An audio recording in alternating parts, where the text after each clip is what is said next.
Hello everyone, it's me again, your Pilyang Ina, Pilyang Grace, and welcome back to my channel.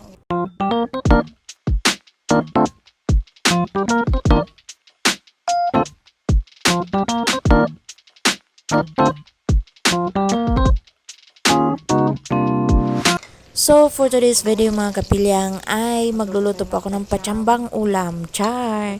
So ayun, first ko pong ginawa ay nagisa po ako ng bawang at sibuyas pero tinakpan ko lang po talaga yan sa kaldero mga kapilyang. Syempre pinainit ko muna yung mantika. So ayan, tapos tinambog ko na agad yung patatas at saka yung carrots na hiniwa-hiwa ko ng maliliit. Alam niyo po mga kapilyang kung bakit ko siya tinakpan kaagad dahil po yung mga amo ayaw ng amoy ng bawang. Kailangan ninja yung kilos mo kapag magigisa ka ng ganyan. Tayong mga Pilipino mahilig sa paggigisa ng bawang sibuyas. So kailangan patago kami. Ay, hindi naman siya patago. Ayaw, okay lang naman sa mga amo. Ayaw lang talaga nila ng amoy. So, ayun. Tapos, tatakpan ko ulit yan. At ayan na nga, medyo luto-luto na nga siya, char. Naggisa na pala.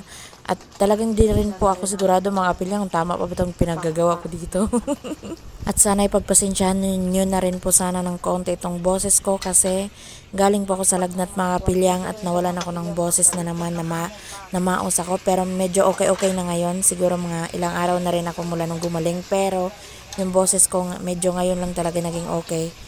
At, ayan, bago tayo mapalayo, dahil marites pa naman ako, ayan, tinambog ko na pala yung pakpak ng manok mga kapilyang. Ayan, pakpak talaga ng mga manok ng mga amo namin yan dito. Tapos, binigay na lang nila sa amin dahil ayaw nila. Kaysa itapon, dilutuin namin, 'di ba? Alam niyo naman, mindset ng Pilipino. At, meron din ako dito mulukiya. Dalawang balot to. Yung isang balot sa teremi magtatangkay. Sa isang balot, mulukiya, ano siya, tawag nito, saluyot siya sa atin sa Pilipinas. Ayan. Dito naman sa Saudi, tinatawag siyang mulukiya. Ayan. Tatangkayan ko to kasi, namin to lalagay sa freezer. Hugasan, lagay sa freezer. Pagkatapos, blender. Diyos ko Lord, mga kapilyang, pero sakita sa kong liog kay, napagaw-pagaw, tagamay ani mula, gilantan ko ba. So, ayan. Tangkayan ko muna to habang naantay ko yung pagkain na niluluto ko. Tapos ayun mga kapilyang, bigla ko nga pong naisip na bakit kaya hindi ko na lang muna to titimplahan. Para naman habang nag-aantay, lagyan ko na ng tubig para na magtatangkay habang magtatangkay ako, siyang pag-aantay ko rin na maluto na to, 'di ba? Kasi ano lang naman to yung mga patsambang gawa, char. Ayan, nilagyan ko na siya pala ng ng mainit na tubig, tapos tinimplahan ko na nilagyan ko ng 2 Maggi, char. Chicken cubes, 2, tapos nilagyan ko siya ng kaunting pamintang pino, tapos lagyan ko siya ng bitchin. 'Diba? Lagyan ko na rin siya ng, ano pa ba yung nilagay ko, char? Lagyan ko na rin siya ng oyster sauce at saka ketchup. Ganyan. Patsamba lang talaga yan mga kapilyang. Konti lang yung bitchin na. Maliit yung namin.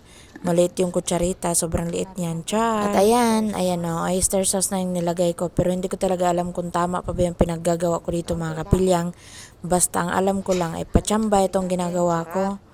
Diba? Pag naluto yan at naglasang ulam, ayun na yun. Tapos ayan katabi ng hinahalo-halo ko, kanin din yan. So buhay na mamaya yung bituka ng mga katulong dito. 'Di ba? Hindi naman kailangan na may recipe ka, ang importante masarap yung lasa, char. Hala, sige day, itaktak mo pa yung ketchup kaya wala nang laman. Ayan, sige. Siyempre, basta mga patsam, ganyan lang talaga, halo-halo konti, tas pakukuluan ko ulit to. Pero meron talaga kami dito mga kapilyang tirang ulam namin kagabi na manok din. Siyempre, parang medyo nakakasawa na rin yung lasa kapag palagi na lang yung ulam dito. Siyempre, sa 5 taon ko ba naman, 'di ba? So, mag-imbento tayo ng mga pagkain. So, ihahalo ko yun dito mga kapilyang yung tira naming manok kagabi na hindi na naubos. Ayan, ihahalo ko dito sa Tapos yung kanin naman mga kapilyang, kaunti lang talagang sinain ko kasi may tira din kami kahapon, puting kanin. O, itatambog ko lang din iinitin. O, buhay na yung bituka namin yan. Kaya ayun, sa mga kapilyang natin dyan na hindi na gustong mag-abroad, gustong mga tulong dito sa Middle East, ganyan talaga dapat. Kailangan magaling kang dumiskarte kasi kapag wala kang diskarte, gusto mga abutin mo dito. Kailangan mo lang talaga ng matinding diskarte. Kasi yung mga amo hindi yan magtatawag ng halika na kain tayo. Walang ganyan dito. Ikaw, sariling diskarte mo lang talaga para makakain ka. Hindi naman kasi katulad sa Pilipinas mga kapilyang na magtatawag tayo, nakaugalian na natin na pagkainan, magtatawag dito. Ang akala lang ng mga amo, kasi tayo naman nagre-ready ng pagkain, akala nila kumuha ka na, may pagkain ka na, kaya wala silang pake kung isipin ba nilang kumain ka na ba o hindi. Kasi basta ang nasa isip nila, ikaw nagre-ready ng pagkain, nakakakain ka na. Kaya kung hindi ka didiskarte, ay gutom ka talaga dito. Pero hindi naman din lahat ng amo ganon. Kasi syempre sa amin dito parang sanay na mga amo namin na magluluto lang kami, kakain lang kami. Kaya may sarili kaming diskarte. So hi guys, ayan, magtatangkay ako ng saluyot or mulukia dito sa Saudi. May ubo ako. Nauubo ako. Kasi gagagaling ko lang mga kapilyang sa lagnat. Magpapalit ng weather dito, naglalagnat talaga ako.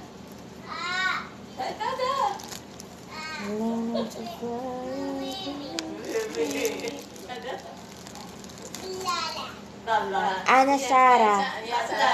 Lala. Ya Sarah Lala. Anamin? Lala. Ana Sarah. Gole Sarah. Sarah. Usulala. Binago nyo na nga't lahat ang pangalan kong Gracia. Tatawagin mo pa akong Lala. La. Kisaba ta kayo mga kapilyang. Nababaan doon kayo mga kapilyang. Di dyan mawa niya akong kasabaan, no? Masamot yun, tagapagawdan eh. Agad sa mo itong tingog. Nagsigasiga na niya itong mata. Buka pang ilong gurog istorya. Parang batian sa itong istorya. Kung saan man yung tabian man ta. Lala daw. Akong pangalan daw Lala. Pero di man sila kahilwa sa Grace. Ila kung gipanganlan direct Sarah. Karon ang bata di man gyapon kahilwa sa Sarah. Gihimo naman pud niyan Lala. Unsa man dyan magpabunyag na jud ko negotro. Ayaw sa Lord. Di sa ta pabunyag otro. Maniguro sa tagtangkay dire. Charles. Wala na akong space sa cellphone ko. Ayun guys, tapos na. So ayun guys, tapos na ang ating kanin. Ang ulam naluto lang din. At syempre, ang mulukiya tapos na rin. Pero sa dalawang balot, ito lang talaga makapilyang sa dalawang case. Ito lang talaga siya. Mga dalawang balot lang din siguro to paglagay namin sa freezer. Diyos mio, marimar. So ngayon mga kapilyang, maglagay ko ng isang kutsaritang asukal kasi magkakape naman din ako.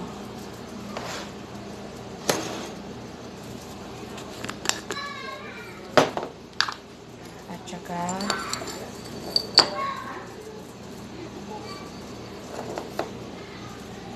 mahirap mag-video siya rin. Ayan, isang kutsarita pala na asukal. At saka, asukal kape. At saka, coffee mate na nag-apaw-apaw. Charot. Ayaw ko talaga ng maraming asukal. Ayan, pwede na. Ganyan talaga kung magtimpla mga kapilyang. At, lalagyan na natin to ng tubig sa labas. Ng mainit na tubig. Sa baradi ako kukuha kaya hindi ko na kayo na isasama dahil may mga amo. So, yun lang. Tapos magkakape ako. Thank you for watching. Don't forget to like, share, and subscribe. Pilyang Grace Channel, mga kapilyang. So, yun lang po. Thank you for watching. Don't forget to like, share, comment, and subscribe. Pilyang Grace Channel. At saka, huwag nyo rin po sana kalimutang mag-like and follow kay Pilyang Grace Channel ulit sa Facebook. Thank you. Bye!